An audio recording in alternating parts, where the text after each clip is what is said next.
Alors, merci Patricia pour cette, cette communication, ou plutôt cet arrêt dans un parcours qui est celui de la préparation d'un livre, je crois, Oui. qui est consacré à la fois à la chanson, à la musique et à la poésie corse. Alors, en fait, oui, c'est un ouvrage qui consiste en une observation de la production discographique sur un peu plus de 40 ans, mais évidemment, il m'a fallu observer aussi ce qui se passait un peu avant, donc la chanson des années 60, et cette rupture qui, finalement, on le voit, ne fut pas définitive des années 70. Donc, observer un peu comment évolue cette production avec des données précises qui s'appuient sur une base de données exhaustive. Et puis, observer un peu quel est le contenu de cette production. Donc, et c'est là qu'intervient la question de la poésie et de la littérature, puisque il y aura dans cet ouvrage un zoom sur certains auteurs qui ont collaboré avec la chanson qui collaborent d'ailleurs encore avec la chanson pour certains depuis de nombreuses années et pour d'autres depuis quelques années. Et puis on voit l'arrivée aussi de nouveaux auteurs. Voilà, donc un zoom qui examine cette production, qui examine donc la production de certains auteurs signifiants. Pour certains, ils ont parfois plus de 200 titres à leur actif, de 200 chansons. Est-ce qu'on peut avoir comme ça un certain nombre de repères pour essayer de catégoriser en quelque sorte la prestation ou la valeur, ne fût-ce que quantitative, de cette production en fonction des auteurs? Oui, exemple, oui. Alors bien sûr, de toute façon, il y aura des données précises avec des chiffres. Donc, puisque on en a déjà parlé, j'ai eu l'occasion d'en parler ici, il y a vraiment 3 auteurs qui se détachent, qui sont Diago Muvuzina, Juan Teramuroki et Diago Mudier, qui ont une production qui est vraiment conséquente, qui compte parfois plus de 200 titres. Et puis après, il y a les auteurs qui font partie de groupes et qui ont régulièrement écrit pour ces groupes-là. Alors, je voulais faire une remarque à ce sujet. Il s'agit d'une étude qui est faite sur une période qui a de limites. Parce que j'ai entendu, par exemple, Giacomo Fusina qui disait il y a quelques jours, je ne sais plus à quelle occasion, mais il parlait d'une nouvelle génération et donc avec ses répercussions sur les compositeurs et les auteurs. Oui, on observe qu'en fait, il y a une nouvelle génération d'auteurs. Il y a une nouvelle génération d'auteurs, de créateurs et aussi d'interprètes et de musiciens qui ont d'autres tendances musicales. Donc on voit bien que dans la période qui va des années 70 au milieu des années 80, donc 85 et même jusqu'aux années 90, on a des auteurs qui émergent. Et puis ensuite, il y a cette vague de la polyphonie, je dirais, de la nouvelle polyphonie, qui va aussi voir émerger d'autres auteurs, mais sans vraiment beaucoup de nouveautés je dirais, dans le texte, dell'andatura ai radio. Et puis après, il y a les années 2000. Alors là, oui, on voit vraiment apparaître une nouvelle écriture. Une nouvelle écriture, par exemple, moi, mon point de repère, c'est Igantelli. C'est Igantelli parce qu'on va vraiment vers une musique beaucoup plus, qui retrouve les chemins du rock et du rock dans l'esprit aussi, avec une écriture plus moderne, une écriture, bon voilà, hein, on a Marco Biancarelli qui va travailler avec eux. Et puis ce qui est intéressant, c'est de voir comment il intervient sur ces livrets, qui ne sont finalement que des livrets, hein, ce ne sont pas des recueils, ce ne sont pas... Voilà, où on trouve par exemple des micro-nouvelles, hein, voilà, des textes qui sont comme de petites nouvelles dans un livret qui fait partie voilà, de cet objet qui est le disque. Donc aussi des choses plus modernes. Et puis voilà, toute une génération ensuite avec de nouveaux groupes comme... bon, pour moi, il y a aussi un fil et peut-être aussi une rhétorique de ce Riaquisto, parce que c'est vrai qu'il y a des groupes qui s'engagent sur une voie mais enfin, il y a aussi des groupes qui restent dans ce droit fil du Riaquisto. Je pense à Bogevant, ou je pense à Atala, je pense voilà, à d'autres groupes qui finalement restent dans ce fil et continuent à solliciter des auteurs voilà, hein, qui étaient là déjà dans les années 70. C'est à ces productions-là que tu fais allusion quand tu parles de rhétorique? Ben, il y a un peu, oui. Bon, ce sont des productions qui ont une valeur pour moi intéressante. Et puis après, il y a une autre production qui, celle-là, est plus rhétorique, je dirais, qui, pour moi, n'apporte pas une grande nouveauté. Voilà, donc il y a vraiment de la redite souvent, hein, sans grande originalité et sans vraiment une création qui émerge. Voilà, donc il y a évidemment dans le fil du Riaquisto, il y a une progression, il y a une continuité, mais aussi une continuité dans la création. Puis après, il y a voilà, la redite, hein, les choses qui se répètent et qui sont peut-être après, qui vont porter certaines personnes à dire, voilà, bon, basta o Riaquisto. Non, le Riaquisto, c'est un mouvement. Est-ce qu'on peut t'embêter un peu Bien ici, sûr. En te demandant si, au fond, perpétuer ou recommencer ou reproduire un même schéma, une même ambiance, est-ce que c'est un mal? Est-ce que c'est un mal? Est-ce que ça conduit forcément à la rhétorique, ou bien est-ce qu'il n'y a pas aussi dans la sollicitation de thèmes, de formes, de styles déjà connus, est-ce qu'il n'y a pas quelque chose qui est de l'ordre de la transmission d'un héritage, fut-il un héritage plus actuel, plus nouveau qu'un héritage de la tradition? Évidemment. Comment se... Quelle est la part de complexité que tu introduis? C'est très complexe parce que, bien sûr, on a un patrimoine qui s'est construit au fil des ans et on voit très bien comment aujourd'hui, ce patrimoine des années 60 et notamment, on parlait des frères Vincenti tout à l'heure et tous ces chanteurs qui nous ont donné à entendre une chanson un peu nostalgique, une chanson qui est née même hors de Corse, hein, puisque ces chanteurs-là ont fait carrière hors de Corse. Et voilà, donc cette chanson-là, elle revient aujourd'hui sur le devant de la scène. Elle est parfois revisitée par certains interprètes. Je pense à Francine Massiani notamment, hein, qui nous offre là un album en hommage aux frères Vincenti. Elle est parfois reproduite. Telle qu'elle, hein. Je pense à des chanteurs comme Maï Pêche et comme Éric Mattei, hein, qui a même repris Solenzar, ou des titres du patrimoine corse chantés en français.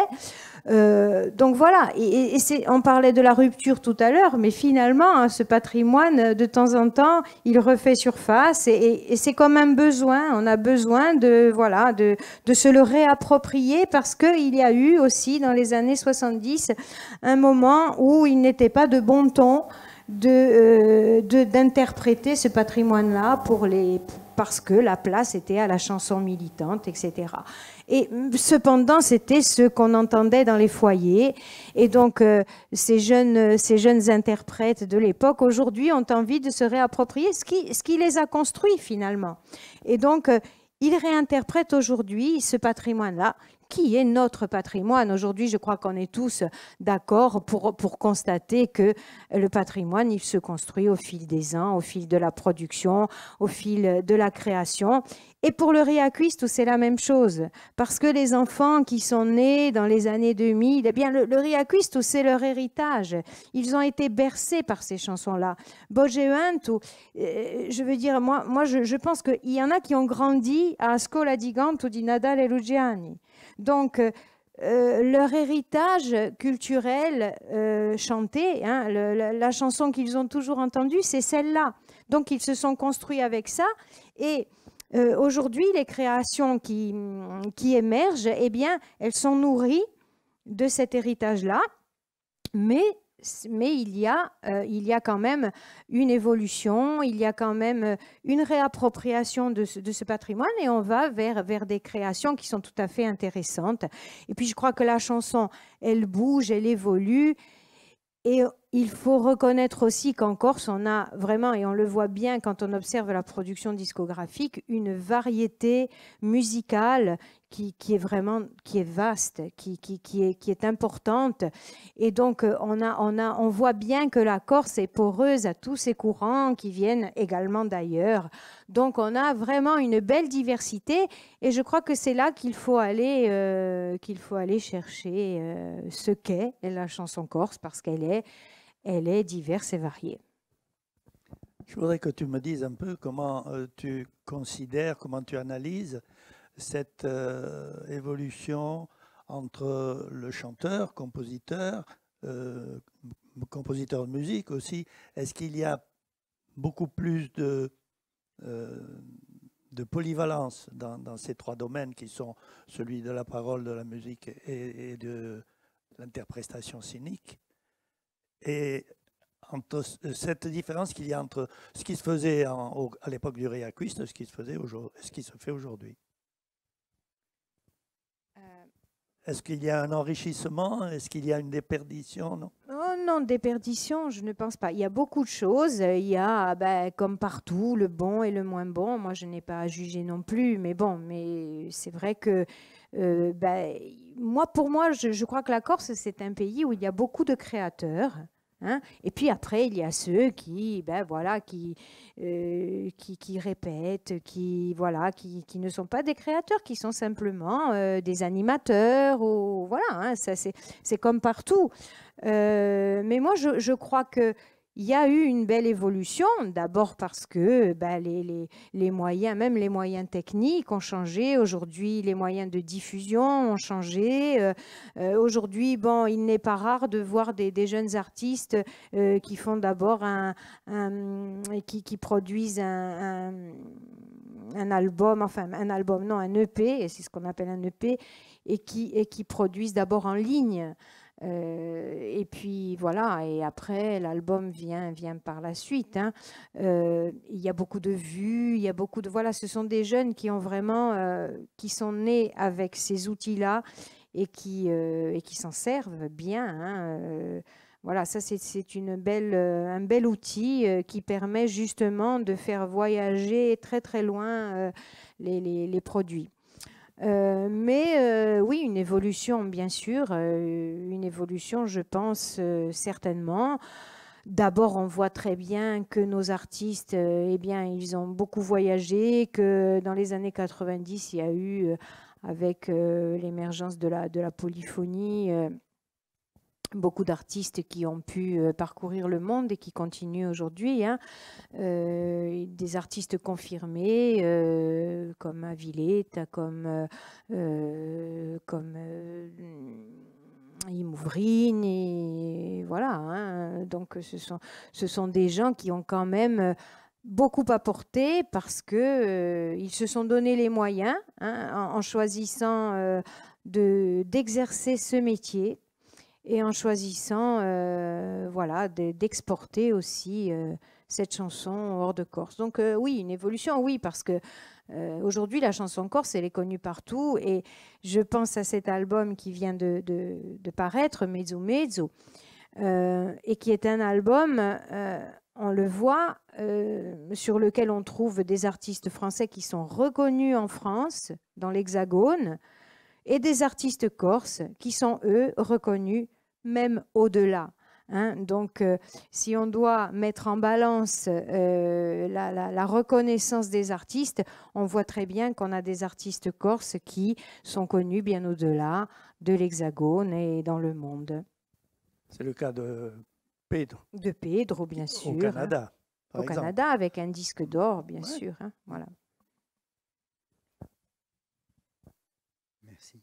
Est-ce que, puisque tu parles de Mezzo Mezzo, est-ce qu'on peut mesurer, puisque ton travail porte aussi non seulement sur la qualité, mais aussi sur la quantité, sur l'élément quantitatif. Ce que j'en connais montre qu'il y a, tu as tenté non seulement de décrire, mais aussi d'évaluer l'importance de telle expression par rapport à telle autre, en passant par des points de repère qui sont, par exemple, la production du disque, le rapport de la consommation du disque à travers la SACEM. Enfin, c'est une étude extrêmement fouillée, extrêmement complexe, qui comprend beaucoup d'éléments numériques et quantitatifs. Alors, à ce propos, moi, j'ai lu l'autre jour, me semble avant-hier, à propos de Corso Mezzo Mezzo, qu'il avait atteint ou qu'il devait atteindre un degré de circulation de 400 000, me semble-t-il, 400 000 oui. exemplaires, ouais. qui est un record.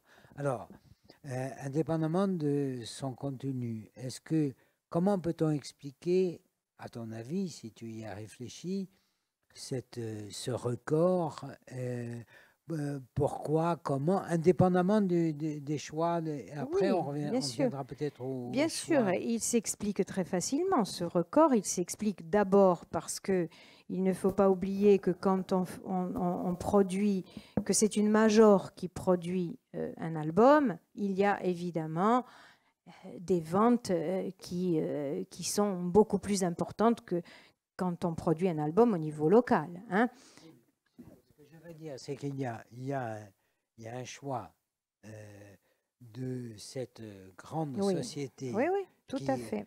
Et qui n'est pas un choix unique, ce n'est pas la découverte de la chanson corse, il y a un parcours à travers les années qui porte sur telle expression, on a parlé de la Bretagne par exemple. Oui, bien sûr, bien sûr. Donc, qu'est-ce que ça signifie pour toi, je veux dire, pour l'analyste qui essaye de produire pour son éventuel lecteur un certain nombre de points de référence, comment se croisent en quelque sorte ces deux voies. L'une qui est celle de la recherche de la spécificité en quelque sorte, et l'autre qui est la considération du parcours, on va dire, du parcours commercial de cette même expression. C'est une autre forme de complexité. Pardon de t'embêter. Non, mais c'est vrai que c'est très complexe. Mais bon, alors on a d'un côté un artiste qui est Patrick Fiori, qui a des attaches avec la Corse, bien évidemment. Alors, Patrick Fiori a travaillé déjà en amont avec une chanteuse basque. Hein. Il avait édité un album avec cette chanteuse qui apparaît d'ailleurs sur l'album Mezzo Mezzo. Et on a vu aussi le succès qu'a connu Nolwenn Leroy avec son album Bretonne. Donc, il est évident que les langues minorées, que les minorités ont un certain succès auprès des majors. Mais ça n'est pas depuis aujourd'hui parce que ça s'est fait aussi avec les polyphonies. On a vu comment la vague nouvelle polyphonie a pu se répandre, hein, notamment avec un point d'orgue, les Jeux olympiques d'Albertville, parce qu'il y a eu ce mouvement des voix bulgares qui était arrivé en France, promu par des majors, et que l'heure était à cette expression et qu'on s'est rendu compte qu'on avait tout près, là, en Corse, ce qu'on allait chercher bien loin. Donc, on a eu l'idée de promouvoir cette polyphonie et ça a marché. Et là aussi, on est à des records de vente d'albums. Hein. Et ensuite, voilà, je veux dire que les maisons de disques, c'est vrai que ce sont des opérations commerciales à la base. Hein. Bon, nous, ça nous arrange, hein, parce que nous, on fait la promotion aussi de notre culture et de notre chanson. Et on a des moyens qu'on n'a pas avec nos petites éditions. Hein. Donc là, c'est pareil. Hein. Il y a à la base, voilà, il y a maintenant un esprit qui va un peu dans ce sens. Il y a eu le succès double disque de diamant de Nolwenn Leroy et l'idée aussi de faire peut-être la même chose avec la Corse. Et on va certainement y arriver, hein, parce qu'on a de belles voix, parce que les gens aiment, les Corses aiment. Et à l'extérieur aussi. Hein. Donc, et puis, il y a aussi cette idée, c'est quand même la première fois que se rejoignent comme ça sur un album deux expressions, hein, le corse et le français en chanson, parce que bon, les polyphonies, c'était une chose, mais c'était en corse. Là, on entend des chanteurs de l'Hexagone, des chanteurs continentaux qui vont s'exprimer en corse, hein, ce qui est chose plus rare. Donc, on voit combien notre petite langue, hein, peut avoir de l'attrait. Hein, et voilà, donc après, on aime, on n'aime pas. Moi, je ne vais pas juger ni la qualité musicale, etc. Mais je crois que c'est une autre étape, et peut-être une étape qui va vers une certaine fraternité, qui va vers une certaine, je veux dire, jusqu'à présent, on est allé chercher l'ouverture bien au-delà de la France, ailleurs. Hein. Je veux dire, nous, quand on a fait notre album, c'était avec les artistes les plus reconnus au niveau mondial. Et c'est une chance qu'on a eue parce que c'était fabuleux. Oui, John Cale, John Hassel, Patti Smith, Ivo Papazov, Ryuichi Sakamoto, qui est quand même un fabuleux pianiste internationalement connu, interplanétaire. Donc, je veux dire, là, c'était vraiment une occasion à surtout ne pas rater. Hein. Bon, là, pour moi, Mezzo Mezzo, c'est beaucoup plus petit dans la dimension. Mais il y a quand même une démarche qui symbolise quelque chose, selon moi. Je veux dire à l'heure où on parle de bilinguisme, de promotion de ce bilinguisme, ce disque arrive comme, voilà, comme un exemple de possibilité, hein, de possible. La découverte d'une création qu'un phénomène de mode. Il y a aussi le phénomène de mode, parce qu'avec les majors, on a toujours un phénomène de mode. Les majors, elles ne se préoccupent pas, c'est ce qui marche, c'est bien. Quand ça marche plus, on passe à autre chose. Voilà. Là, on est dans ce phénomène-là, et il faut profiter aussi de l'occasion. C'est un phénomène universel, on bien le sûr, voit bien sûr. pour n'importe quel produit, on le voit en littérature aussi, hein, par exemple. Oui.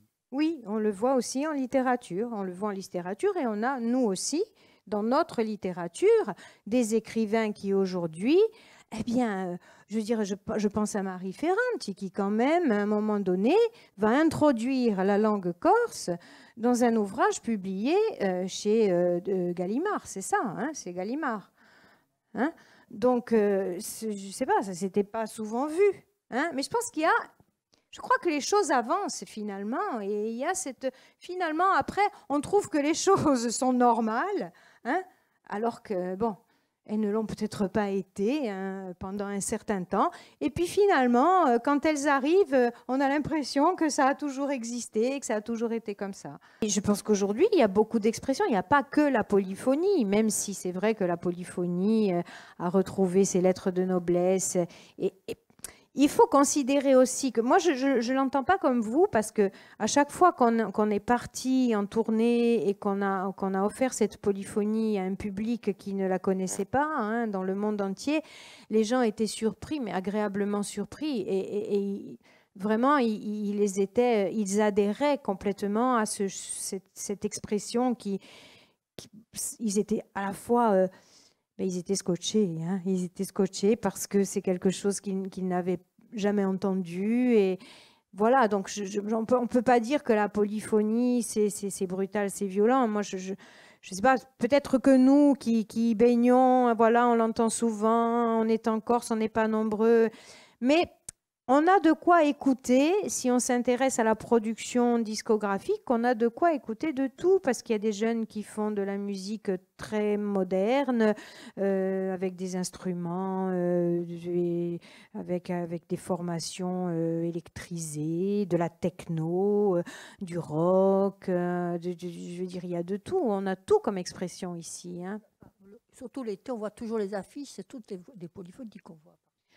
Alors là, vous voyez, vous touchez, vous avez raison de le préciser, parce que la polyphonie a eu un tel succès que c'est vrai que maintenant, il y a de nombreux groupes qui, pour attirer le touriste, qui connaît particulièrement la polyphonie et qui adore la polyphonie, eh bien, même s'ils n'en chantent pas beaucoup, vont quand même ajouter sur l'affiche Polyphonie Corse, Corsican Polyphonies, hein, même si c'est chanté, même si parfois on a des spectacles guitare-voix. Les Mouvrini ont un chant polyphonique qui dure quelques secondes sur scène, alors qu'ils ont tout un spectacle. Ce qui veut dire que non, mais les Mouvrini, c'est pas pareil, Guy. Oui, excusez-moi, je te coupe, parce que les Mouvrini n'ont pas basé leur succès sur la polyphonie. Voilà, les Mouvrini ont basé leur succès sur la chanson, voilà, leur chanson qui allait... Regardez, un exemple. J'ai reçu un mail il n'y a pas très longtemps d'une personne qui habite à Paris, qui est parisienne, et qui m'a avoué et qui m'a demandé d'abord de lui traduire le Dio vis al Virgine en français pour qu'elle comprenne toutes les paroles. Et le fait est que ça m'a étonné. Elle me dit, chaque fois que j'entends ce chant, je pleure. Expliquez-moi pourquoi. Je ne comprends pas les paroles, alors je veux savoir ce que ça dit. Je sais que c'est un chant religieux, me dit-elle, mais je voudrais quand même qu'on ait avoir la traduction des paroles. Ça veut dire quoi? Ça veut dire que, d'une certaine manière, le continental découvre une chose qu'il ignorait et qui vient d'émerger avec le temps, bien sûr. Il a fallu toute une période, il a fallu 40 ans, même au plan politique, pour en arriver à une réalisation. On a mis le temps pour découvrir quelque chose qui était à nos portes, c'est-à-dire aux portes de Paris. Ce qui veut dire quoi? Qu'on a encore beaucoup de travail à faire pour améliorer, pour perdurer d'abord, et puis pour continuer dans cette voie qui est celle de faire savoir, faire connaître notre culture, notre chant, notre manière. Mais je crois même au Arrigucada. Sarebbe questo. È una cosa che è mediterranea. Regardez le succès de ce jeune gitan là. Bien sûr, oui, mais c'est exotique. C'est cette voix méditerranéenne qui a surpris. Et bon, elle chante l'amour, elle chante la violence, ou elle chante n'importe quoi, mais il y a un mode d'expression. Qu'est-ce qui nous attire? Nous, évidemment, vous dites la polyphonie, pour vous, c'est ennuyeux. Mais vous allez entendre les chants slaves, peut-être que ça va vous émerveiller, parce que nous, on est dans un bain. C'est comme on sent plus l'odeur du maquis, parce qu'on est dedans. Mais la polyphonie, c'est pas aujourd'hui qu'ils l'ont découverte. La polyphonie, c'est dans les années 90, et même peut-être même avant, avec les Mouvrini. Et les Mouvrini, revenons-y, n'ont pas fait leur carrière sur la polyphonie, mais à présent, ils ont un concert en acoustique qui est uniquement polyphonique. Les Mouvrini, je veux dire, moi, quand j'entends une polyphonie chantée par les Mouvrini, je retrouve ce son que j'entendais avec du Giulio Bernardini, et ils ont ces voix-là qui voilà, c'est toute la Castagnice qui chante, là. Moi, alors, puisqu'on évoque la polyphonie, mais je voulais revenir un petit peu sur ce qui a été dit précédemment, mais puisqu'on évoque la polyphonie, je voudrais vous rappeler et me rappeler en même temps que quand j'étais gosse, la polyphonie était quelquefois interprétée, mais dans l'arrière-boutique. Et il y avait une espèce de, pas de honte, mais de difficulté à produire ce chant. Alors je comprends très bien ce que veut dire madame quand elle parle de brutalité. Autour de moi. Oui, bien sûr, J'ai voilà. pas forcément mon C'est ce que, opinion à moi, mais bien ce que sûr, j'entends. bien sûr.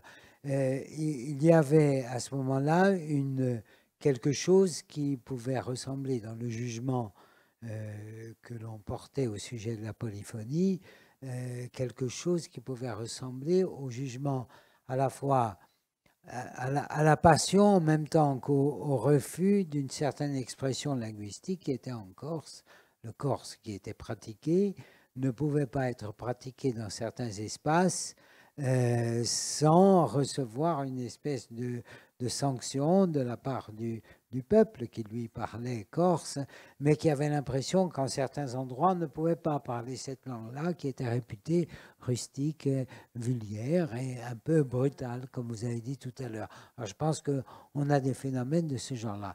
Moi, dans Avontana Alte, j'ai voulu mettre à un moment donné des chanteurs de polyphonie, mais ils ont un peu honte, alors ils se retirent et ils sont dans un coin. Ça, c'est des choses que j'ai observées dans mon enfance, dans le quartier où j'habitais.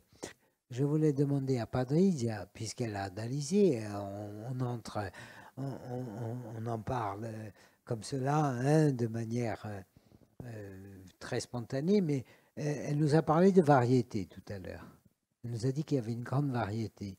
Alors, elle a certainement établi des catégories, des périodes. Est-ce qu'on peut avoir quelque idée de, on va dire, des grandes divisions de l'ouvrage analytique que tu alors prépares? Une variété, oui, parce qu'on trouve à peu près tous les styles de musique. C'est une production... alors... Donc c'est vrai que ça part donc des années 70 jusqu'à notre époque. Et donc dans cette production, il y a par exemple beaucoup de productions instrumentales, ce qui peut paraître peut-être étonnant, mais c'est vrai que pendant une longue période, on trouve beaucoup de guitares et mandolines, voilà, surtout. Et puis alors après, alors la production c'est particulier. Pardon, ça veut dire que la langue n'est pas possible? Non, non, il y a une chanson de variété de l'époque, mais il y a beaucoup cette tradition instrumentale du cabaret, voilà, bien sûr, donc guitare, mandoline et chanson. Mais comme on avait de fameux, en Corse, franchement, de fameux musiciens qui avaient presque inventé un style corse, je pense à Polo Quiligi ou à Bonelli, qui avaient inventé vraiment entre guitare manouche, entre guitare, les airs italiens et la chanson française, ils avaient inventé un style qui était vraiment particulier à la Corse. Et c'était le style du cabaret de l'époque et qui a perduré et qui revient encore aujourd'hui. Parce que voilà, la production discographique, il faut la considérer aussi avec les rééditions. Les rééditions. Alors on voit bien qu'il y a une vague, une ère, une époque. Et puis à un moment donné, peut-être ça s'arrête. Et puis à un moment donné, ça revient. Donc on va rééditer parce que ça revient à la mode. Voilà, c'est comme par exemple cette chanson des années 60 qui aujourd'hui, on le voit, est reprise, revisitée pour certains. Et puis il y a des maisons d'édition qui vont rééditer justement, voilà, à la faveur de ces reprises, les originaux vont refaire surface également.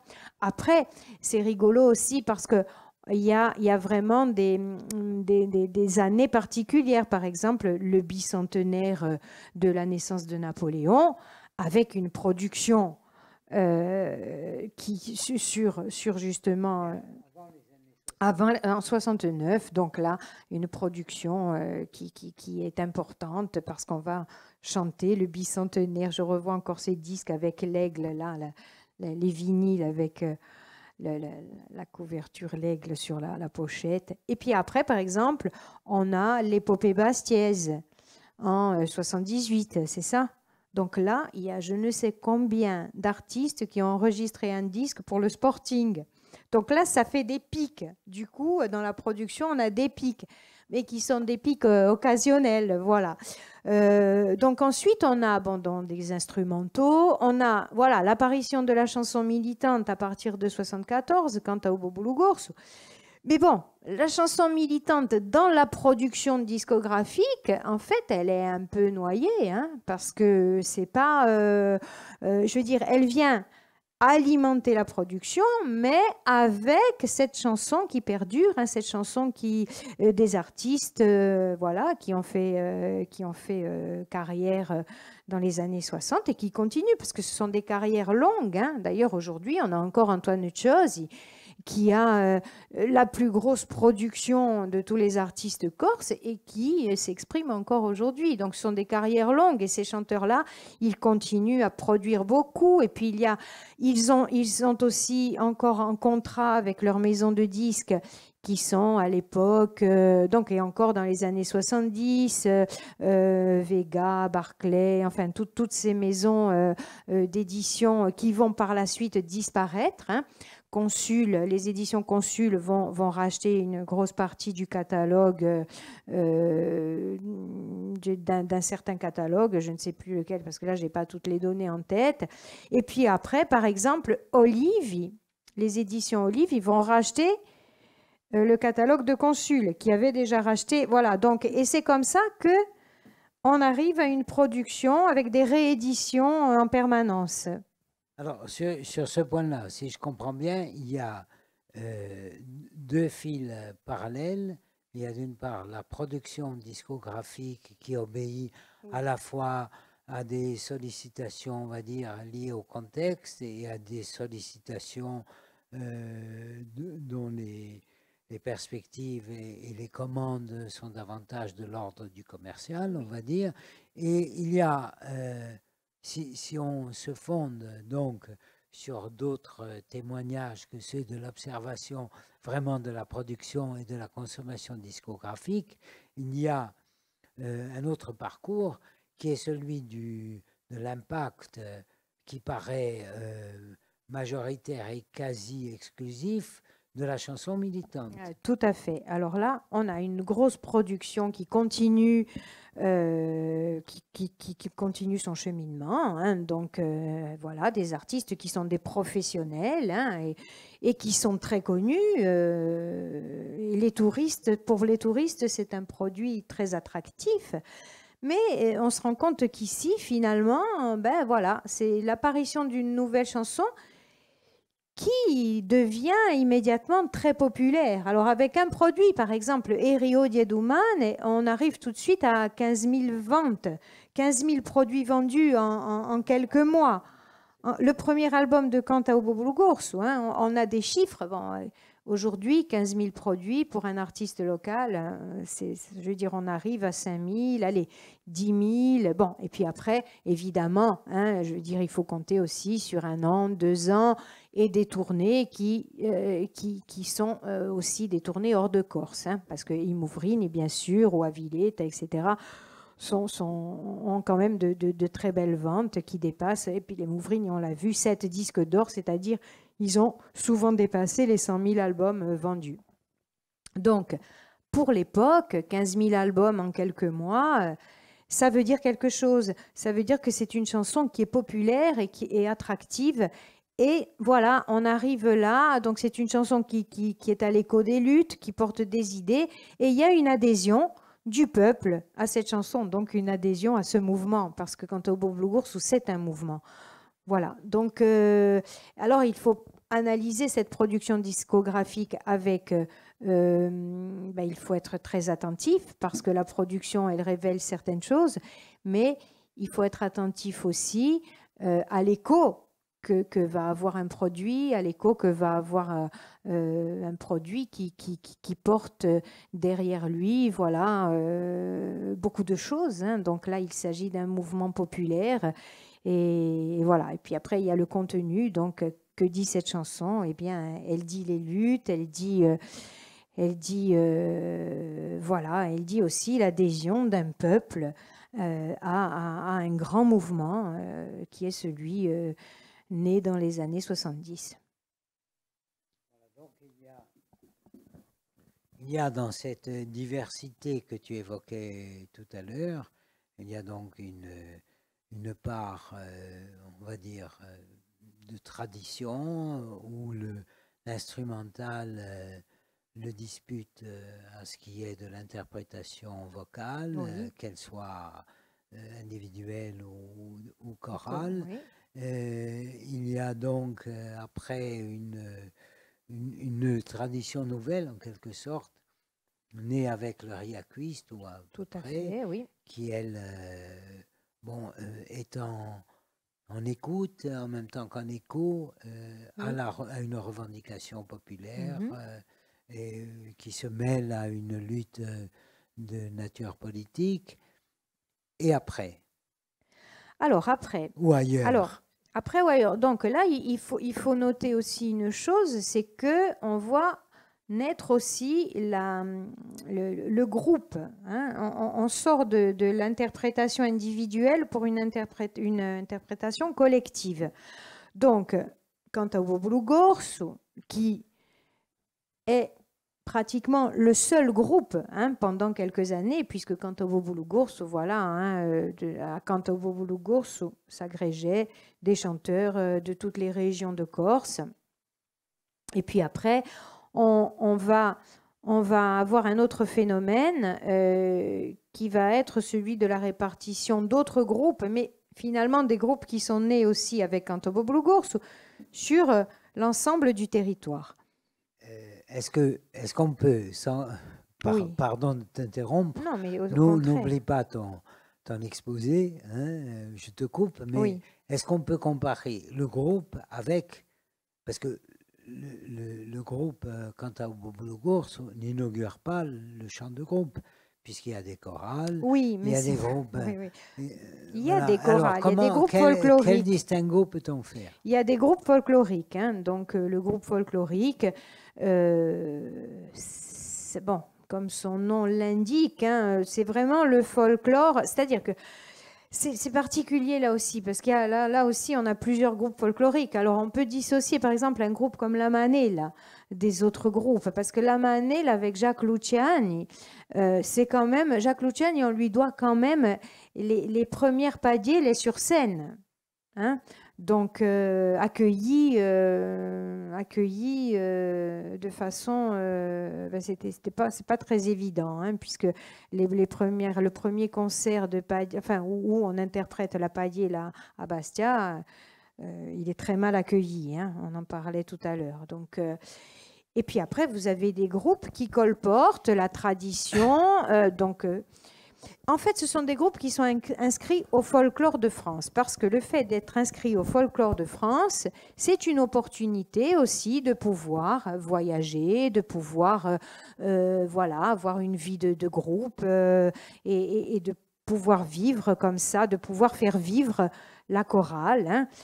Mais il n'y a pas là, dans ces groupes-là, d'idée d'engagement. Ça n'a rien à voir. Dans les années 70, vous l'avez dit, c'est un chant qui est lié à la politique. Il est très politisé.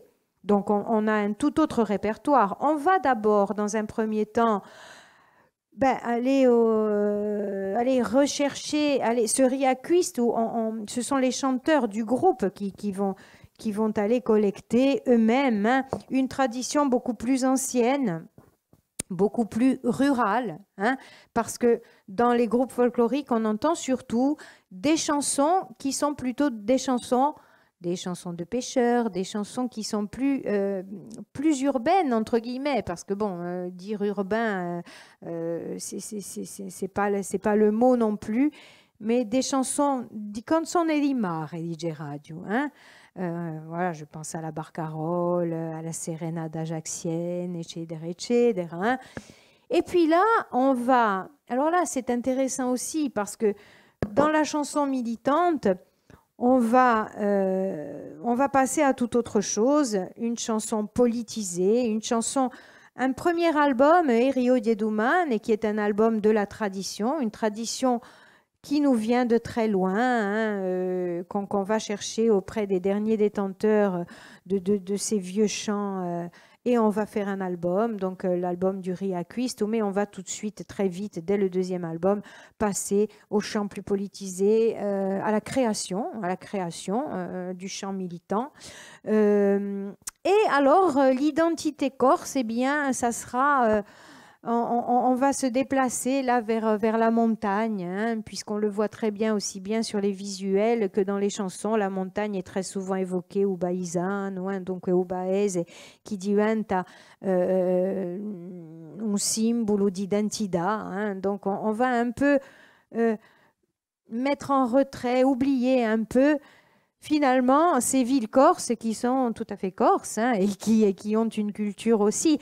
Et c'est là que, voilà, moi je vais dire que c'est quand même Jacques Thiers qui a été le premier à redonner à la ville, hein, toute son importance dans cette identité-là.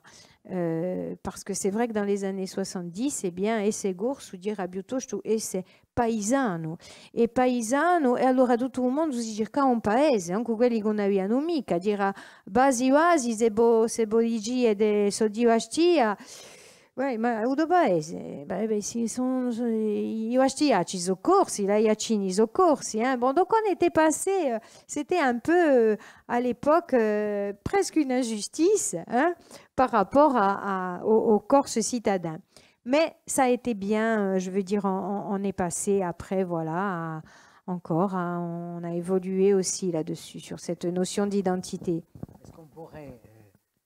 Est-ce qu'on pourrait citer quelques groupes folkloriques, justement, quelques noms, simplement pour situer par rapport Bien à sûr. Cantao-Bobolo? Oui, on trouve encore dans les années 70 i Mattiadioli, on trouve à Bastia, on a Zerina Daiacine à Ajaccio, et on a sur Corté à Manella. Hein. Donc à Manella, moi, c'est un groupe folklorique, mais finalement, je pense qu'à l'époque, c'était la façon d'exister pour un groupe, c'était de s'inscrire au folklore de France. Voilà, pour exister en tant que groupe. La chanson militante n'étant pas née. Et puis après, on est passé à l'association. Voilà, donc les groupes militants, c'était surtout des associations, hein, inscrites nulle part. Des groupes folkloriques. Alors à Paris, là, je ne peux pas vous dire, mais je pense que certainement, comme il y avait cette politique des amicales, le groupe Tchirné, ah oui, puisqu'il y avait aussi le groupe de Félix Cuy, hein, avec lequel il a enregistré pas mal de fonds sonores et qui sont très beaux, hein, voilà. Hein. Donc aujourd'hui, avec le recul, on se rend compte bien que ces groupes folkloriques, ils nous ont aidés aussi à conserver un patrimoine.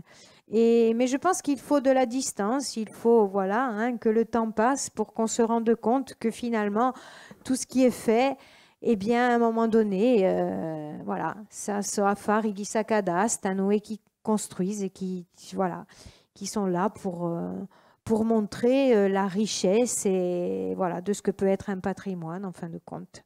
Si on cherche dans le patrimoine, on s'aperçoit aussi qu'il y a des continentaux. Je prends l'exemple de Austin de Crozes. Quand il fait son inventaire des chants traditionnels, etc., c'est un officier français qui est en garnison à Bastia et qui trouve intéressant de faire ce travail d'archéologie à travers les chants existants. Et je pense à un chant dont on a parlé dernièrement à Pigne, où il y a eu un concert, c'est la légende des Sette Galere. Oui, la légende des Sette Galere, Austin de Crozes cite la première strophe, il y en a 35. Il ne cite pas les autres. Il donne le ton musical, c'est tout, il ne va pas plus loin. Il dit qu'il y en a 35, mais il ne les cite pas. Il a fallu faire des recherches dans des familles et des archives personnelles pour arriver à découvrir ces 35 strophes. Bon, oui. Il y a là aussi un fond qui peut paraître désuet, dépassé, et qui fait que s'il est remis à la lumière, sinon au goût du jour, fait qu'on retrouve des racines quant au chant et à la composition et à la création. quand tu as cité Amané, là, qui fait presque un scandale, sinon se fait traiter ironiquement parce qu'elle interprète la paillette. Ça me rappelle quand j'ai fait mon service militaire à Alger dans l'année 51, où à 3, on se retrouve dans le même bataillon et on se dit « Oh, c'est Moudre, famo una paillette ». Et on a dit, un Français a dit « Ah non, on va nous prendre pour des Arabes ». Capisci? Voilà. Bon, il y a encore ce côté oui. rejet. Oui, mais non, mais aujourd'hui plus. Alors aujourd'hui, au contraire. Alors que l'étranger, lui, au contraire, il trouve qu'il y a matière, richesse. Oui, mais aujourd'hui, on n'est plus là. Ça, c'était avant. Mais ça, c'était avant. Non, aujourd'hui, je pense que non, on a justement rendu, on a rendu à ce patrimoine tout ce qu'il a, toute sa valeur, et qu'aujourd'hui, on ne regarde plus du même œil. Heureusement, hein, les choses ont avancé. Et puis, je crois qu'avec tout ce patrimoine, on a de quoi faire et on a de quoi s'appuyer pour aller vers autre chose, pour aller vers des créations très originales. C'est vrai que dans les années 70, il faut aussi considérer qu'il y a eu beaucoup de gens qui ont fait de la recherche, hein, comme Apigne, etc. Donc, et voilà, tout ça, de toute façon, c'est à mettre dans un... una zacchetta e aggiuarci anche per andare un altro per fare creazione. Moi, là, je pense à au travail, par exemple, de Pierre Gambini avec la tradition. Moi, c'est la tradition et l'électro. C'est quand même assez fabuleux. Moi, j'ai entendu des pièces qui sont vraiment, pour moi, qui sont très belles. Et je trouve que c'est une façon de traiter la tradition qui est très moderne, voilà, mais on s'appuie, voilà, sur Nantastu Vundal et sur ce qu'on a, sur ce qui est à nous, pour donner justement cette identité. On sait que c'est corse. Est-ce qu'on peut en obtenir davantage? Parce que, voilà, est-ce qu'on peut entrer éventuellement même dans quelques évocations techniques? C'est quoi cette union de la techno et de la tradition? Oh, non, là, je pensais au générique de Mafiose. Je ne sais pas si vous l'avez entendu, hein, mais bon, moi, dans Mafiose, ce que j'aime surtout, c'est la musique. Parce que je trouve que Pierre, là, a fait un travail, il s'est vraiment appuyé sur des pièces traditionnelles, et avec ses connaissances de ces nouvelles technologies, et particulièrement de l'électro, hein, de la musique électro, il est arrivé à faire un mariage qui, voilà, ben moi j'entends à la fois une tradition très lointaine et une modernité, voilà, et quelque chose de très présent, très actuel, qui séduit beaucoup. Et moi, je crois que c'est une voie là qu'il emprunte et Pierre a beaucoup de succès auprès des jeunes générations. Voilà.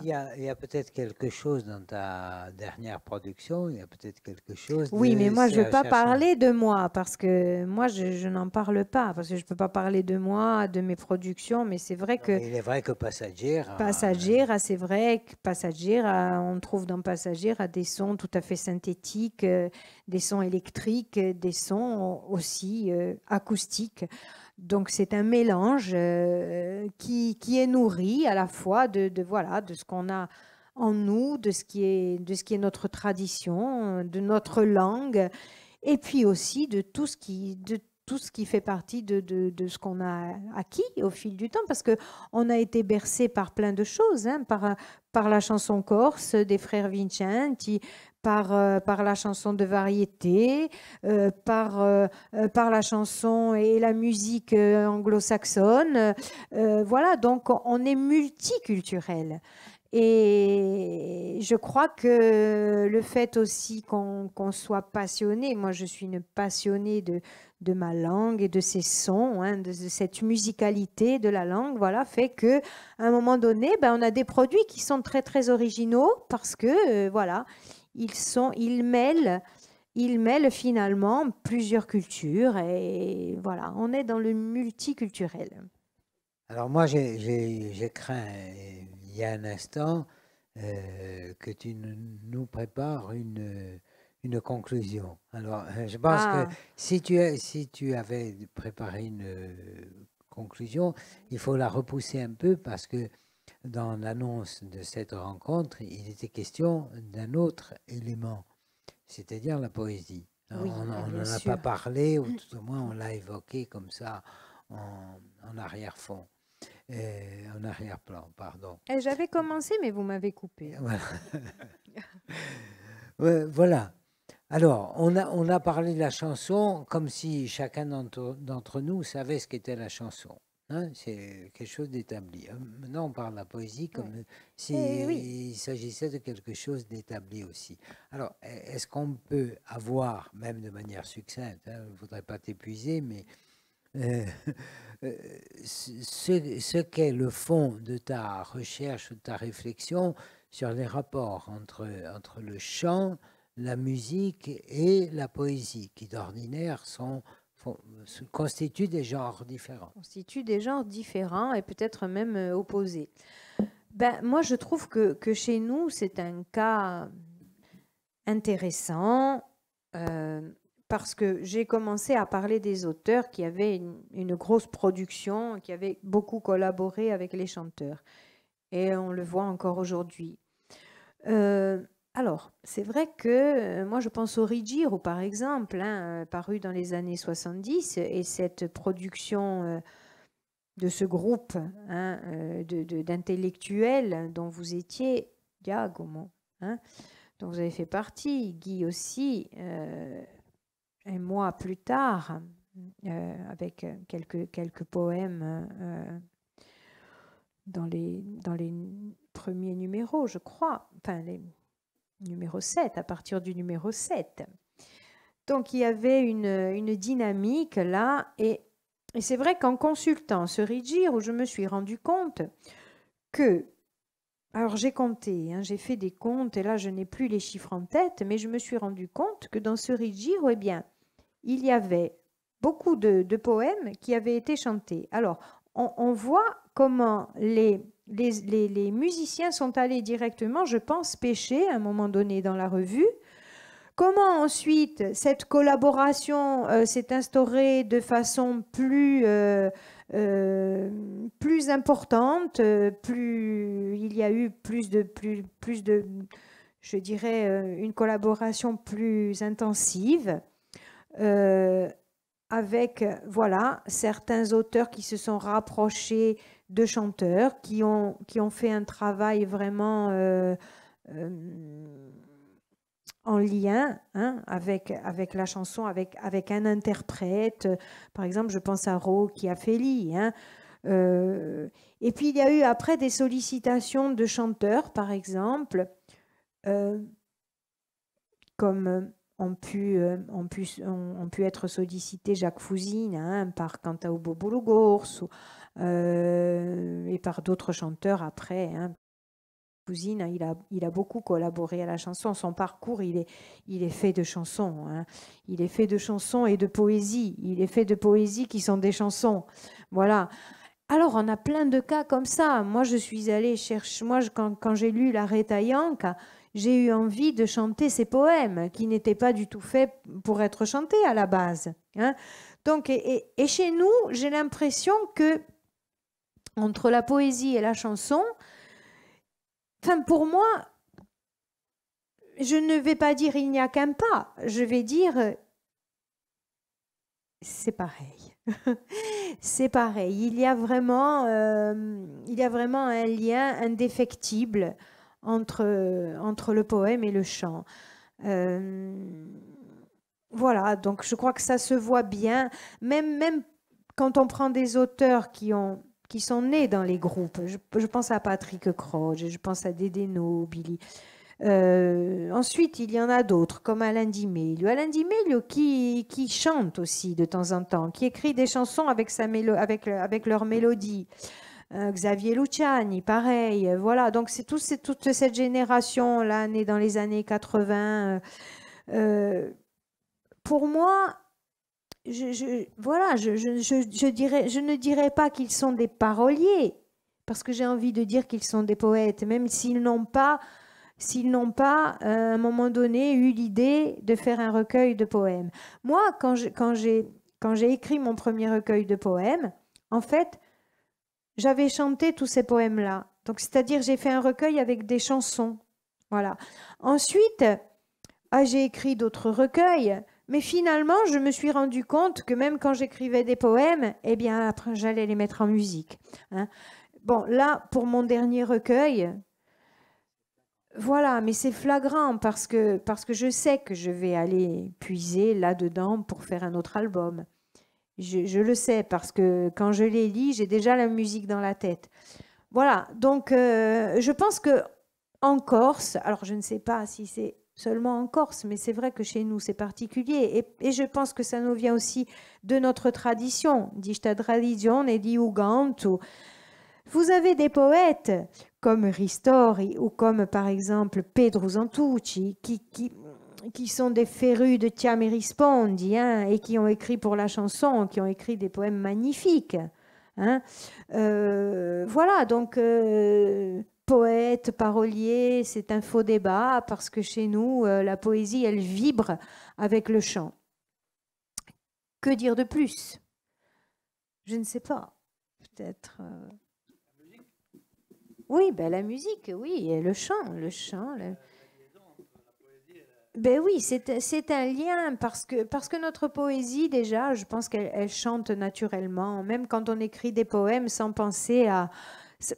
Et je pense que c'est la langue qui fait ça aussi, parce que la langue, elle a une telle musicalité, elle chante tellement naturellement que, voilà. Ensuite, bon, il y a des poèmes très courts. Moi, je pense à un poème très court de Diago Moudière qui dit « Pusa ubuntu justu, due... Bina ricordate? Pusa a Ubuntu giusto in due, non so più. Bon, ma die Padrizia chi uganta, Padrizia Boli. Ce poème, il fait quatre vers. Elle en a fait une chanson. Et c'est une très belle chanson, c'est magnifique. Voilà, donc, alors, pourquoi on arrive avec 4 vers, quattro villari? Comment on peut arriver à faire une chanson? Parce que je crois qu'à la base, c'était quelque chose... Ça, bidiam, sta poesia.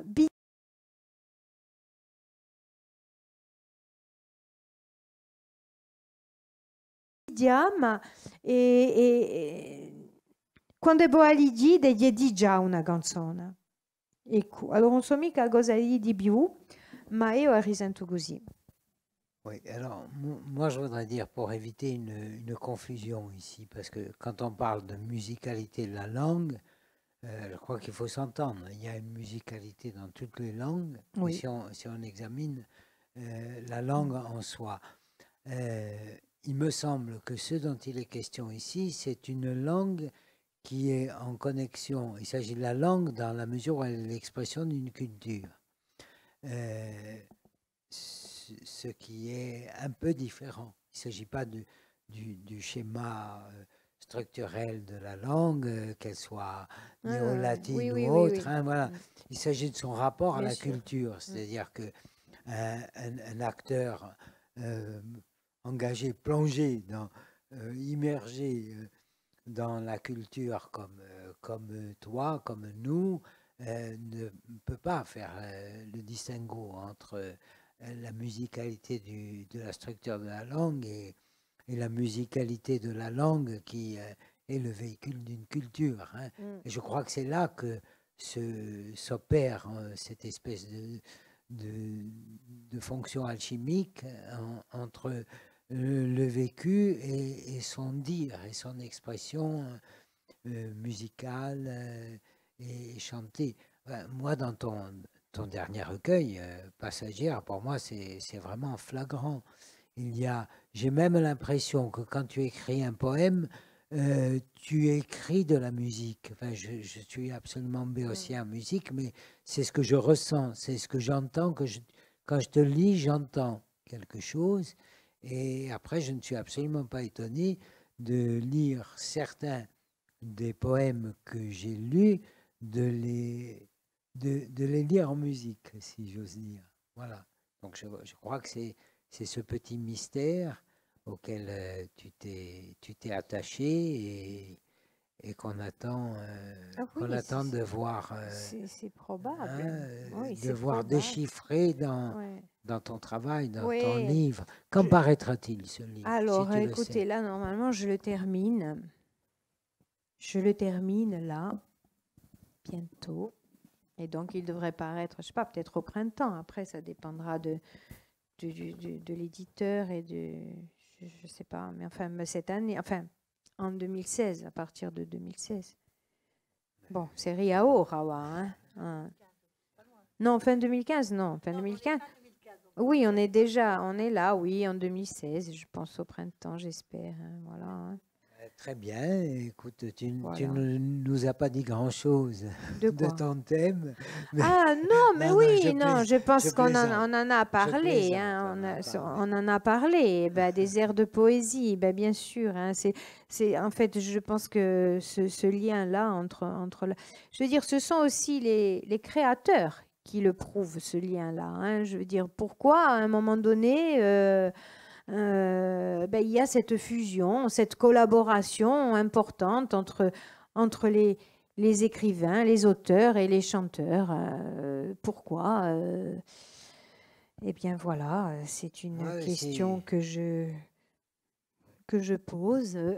Oui, mais on ne va pas, nous avons déjà pris beaucoup de temps, nous n'allons pas interroger la salle. Non. Parce que les questions, on le voit, risquent d'être nombreuses. On pourra les on y reviendra. Moi, je voudrais quand même, si ça m'est permis, je voudrais ajouter simplement une remarque qui n'a rien d'original, mais qu'on oublie souvent lorsqu'on examine des phénomènes comme ça, l'affirmation d'une expression, d'un groupe. On a tendance à séparer parce qu'on a besoin de catégories, on a besoin de dates inaugurales et de dates terminales. Alors on découpe ainsi ce qui est dans la vie un continuum, et ce qui est aussi souvent l'expression d'une nécessité. Pour créer une identité, bien souvent on a besoin de se distinguer par rapport à ce qui précède. Hein, et alors se produisent les phénomènes que tu as évoqués tout à l'heure, qui sont la succession. Dans la réalité, la succession est ininterrompue. Et dans notre regard, nous mettons là des points de repère, des dates. Voilà. Oui, bien sûr. Mais bien sûr, on met des dates, on met des points de repère, on met des ruptures, des oppositions, des continuités. Je crois que déjà la vie se construit comme ça, mais alors la chanson, elle s'est construite comme ça, entre rupture et continuité. Et c'est ce qui fait. Un peu la vie, quoi, quelque part. Je crois que ça sera le mot de la conclusion. Les chansons, c'est la vie. Merci, Patricia. Et tu reviendras bientôt avec ton livre. Voilà, un beau livre, plein de photos, plein de photos. Merci, Patricia. Grazie.